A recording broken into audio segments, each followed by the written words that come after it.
So before I ever cracked open a Bible, I was fighting for Islam like it was a war. And not just defending it, I was weaponizing it. I prided myself on destroying Christians for their faith. It was what I was passionate about. I was stealing their faith from them, thinking that I knew their book better than them, that I knew the Torah and the Injil better than they did, okay? Because I wanted to prove that Islam was the truth, right? This is either the most important issue in the world or it doesn't matter at all. There's no in between. Nothing else really matters until your faith is locked in, right? And so I needed it to be the truth for me.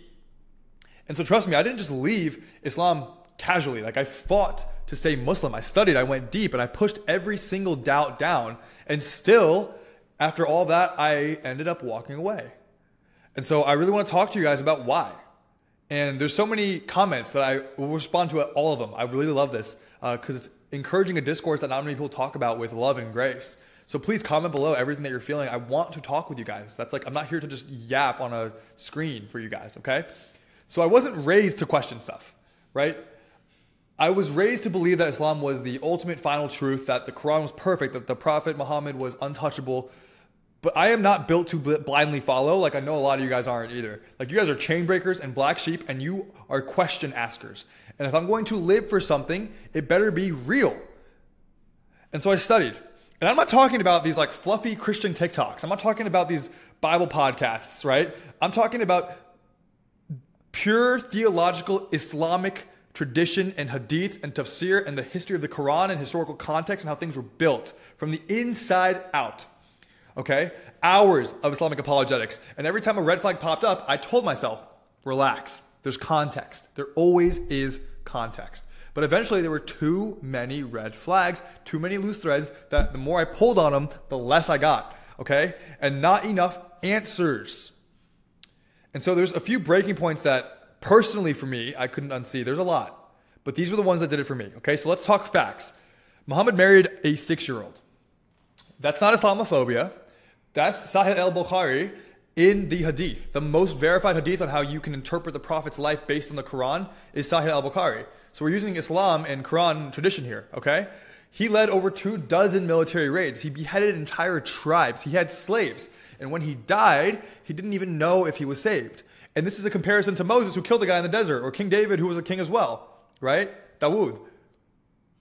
None of these people are Jesus, okay?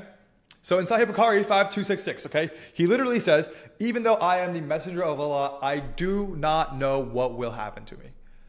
That broke me. Because if he doesn't know, what hope is there for me, a 26-year-old brown dude in Dallas, Texas? Thank you, God, for showing me that. Because if he doesn't know what he's doing and he's an anointed prophet, I am screwed. Because I'm a wretched man, okay? So let me be clear. I didn't become a Christian to feel good. I did not want the easy way out. I wanted Islam to win, and I wanted to stay Muslim from the deepest desire of my heart because my mom, my dad, my brother, sister, my culture, my community, my family, every generational bloodline I had was Muslim.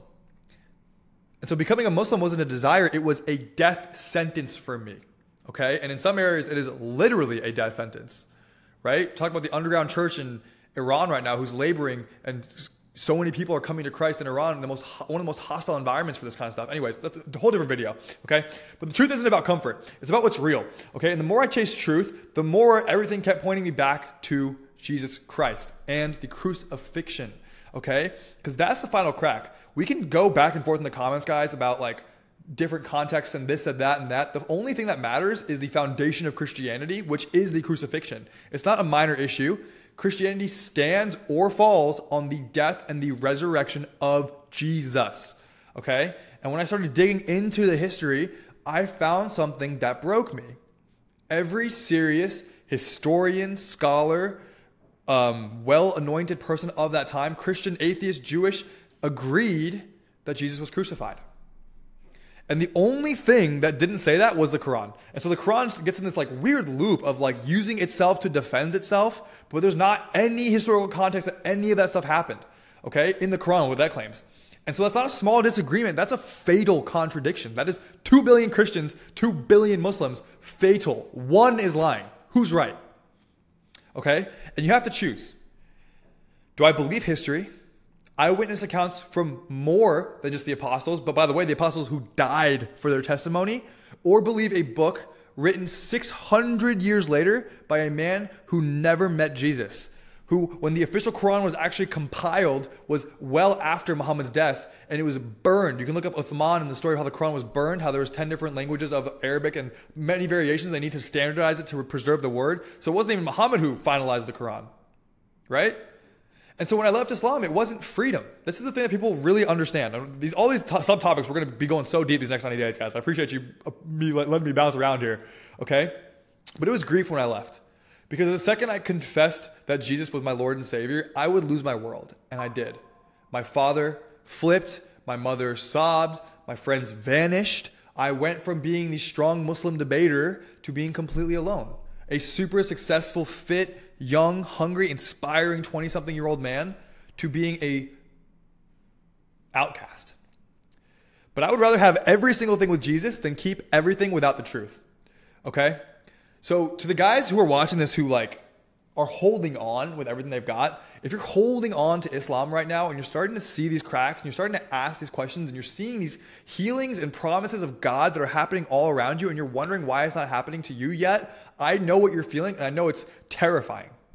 I know it's confusing and you're hoping that there's one more answer out there that makes it all make sense, but it's not going to come yet. And if that answer comes, dude, I say this with conviction, I will jump faith again. If there is enough compelling evidence and testimony and reality and healing and miracles in this life that don't point all to Jesus, I will leave.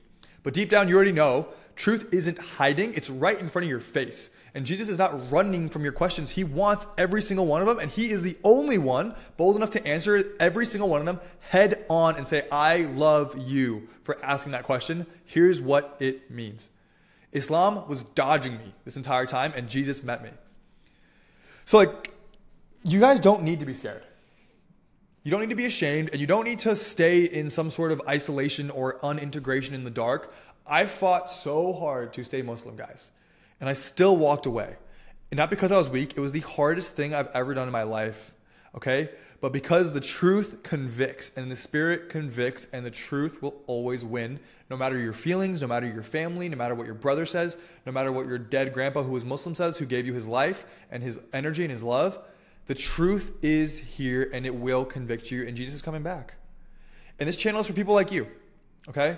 Ex-Muslims, seekers, warriors who want truth no matter what it costs. And I'm posting this every single day for 90 days. I'm going to be breaking down testimony and what's happening in my life. And I promise you, if you stay on this journey with me, you will not walk it alone. Because Jesus didn't just give me answers. He gave me a new life. And I will never go back. So I love you guys. Let's keep moving. Actually, a few things. Subscribe if you love this. If you hate it, subscribe too, because you probably need some information on this as well. One thing that's been heavy on my heart actually is that relationship with Christ is very different than most Christian religions you see out there. And if something doesn't sit well with your spirit, if you find yourself saying, I'm more Christian than that Christian guy, and you're not a believer, that's probably not a real Christian. So just keep that in mind, guys. I love you. I'll see you guys in the next video.